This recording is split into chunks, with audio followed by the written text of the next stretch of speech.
Hi everyone, welcome to my channel. In this video, you gonna know about a short story, The Yellow Wallpaper.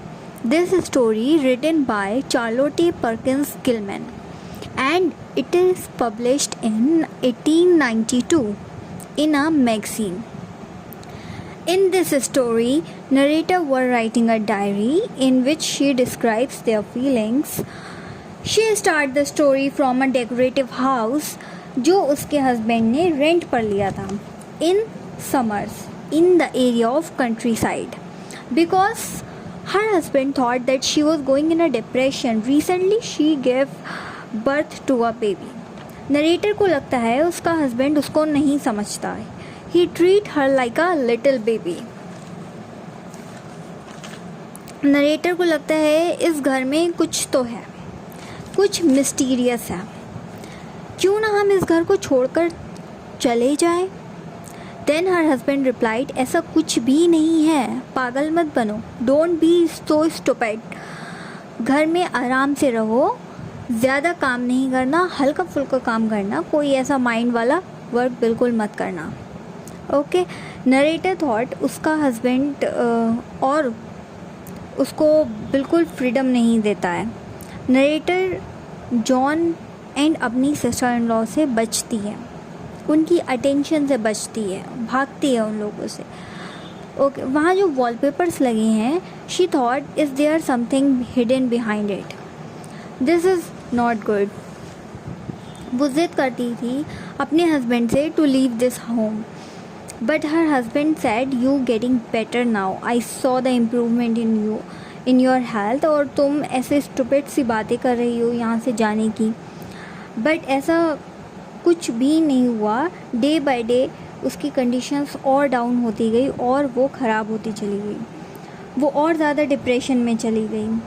वो लिखती है, is there any women behind the wallpapers. वो पागल होती जा रही है यही सोच के कि उस वॉलपेपर्स के पीछे कुछ तो है जिसको मैं यहाँ से रिमूव करवा के रहूँगी. मतलब उसको जो वुमेन उस वॉलपेपर्स के पीछे हिडन है, जो छुपी हुई है, उसको मैं एक फ्रीडम दिलवा कर ही रहूँगी.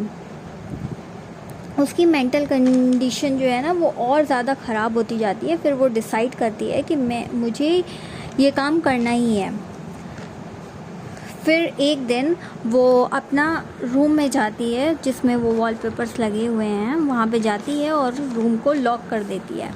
And she remove all the furnitures except bed. Room को लॉक किया और कीज़ फेंक दी. फिर वो वॉलपेपर्स को बुरी तरह टीयर करती है, उनको नोचती है, उसको फाड़ती है, उसको सब ख़राब कर देती है और एक जगह इकट्ठा कर देती है. और फिर उस वॉलपेपर्स के आगे पीछे गोल गोल वो घूमने लगती है. इस वॉलपेपर्स के पीछे जो वुमेन थी वो ये खुद थी, उसका ये मानना है. फिर वो खुद ही थी वो वुमेन. फिर वहाँ पे वो गोल गोल घूम रही है उन वॉलपेपर्स के आसपास. फिर वहाँ पे जॉन जो उसका हस्बैंड है वो वहाँ पे आता है, उस दरवाज़े को तोड़कर वो एंटर करता है. और वो जब देखता है कि वो बहुत बुरी जानवरों की तरह जो है वो बिहेव कर रही है, और वो ये देखकर बेहोश हो जाता है. फिर भी वो वुमेन नहीं रुकती, वो कंटिन्यू वही करती रहती है जो वो कर रही है. अगर ये स्टोरी यहीं पे ख़त्म होती है. And we talk about the writer. उनकी खुद की लाइफ इतनी डिफ़िकल्टीज से भरी हुई थी. उनके फादर की डेथ हो चुकी थी, उनकी आंटी ने उनकी अपब्रिंगिंग की थी, उनकी परवरिश की थी. एंड 1884 में शी गॉट मैरिड. एंड इनको पोस्ट पैरेंट डिप्रेशन हो गया था, जिसके वजह से जो डॉक्टर्स हैं उन्होंने इनको राइटिंग से मना किया था कि आप राइटिंग नहीं कीजिएगा, कोई भी माइंड वाला काम नहीं करना है. फिर उन्होंने फेमिनिज्म का मूवमेंट ज्वाइन किया. वो उसका बहुत लंबे समय तक उसका पार्ट रही.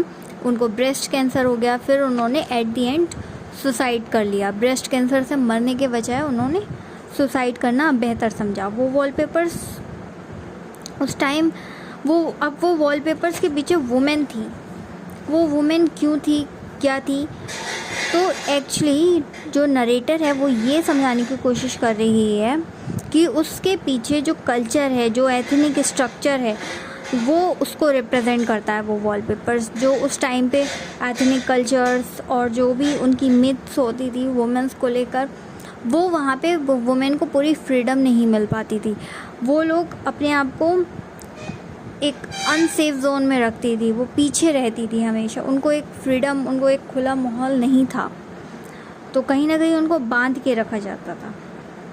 फिर उन्होंने उन डॉक्टर्स को भी गलत साबित किया जिन्होंने उनको राइटिंग से मना किया था, और उन्होंने एक प्ले लिखा और बुक लिखी, और फिर ये प्ले की कॉपी उन्होंने उस डॉक्टर को भी भेजी जिस डॉक्टर ने उन्हें मना किया था, that you never write again.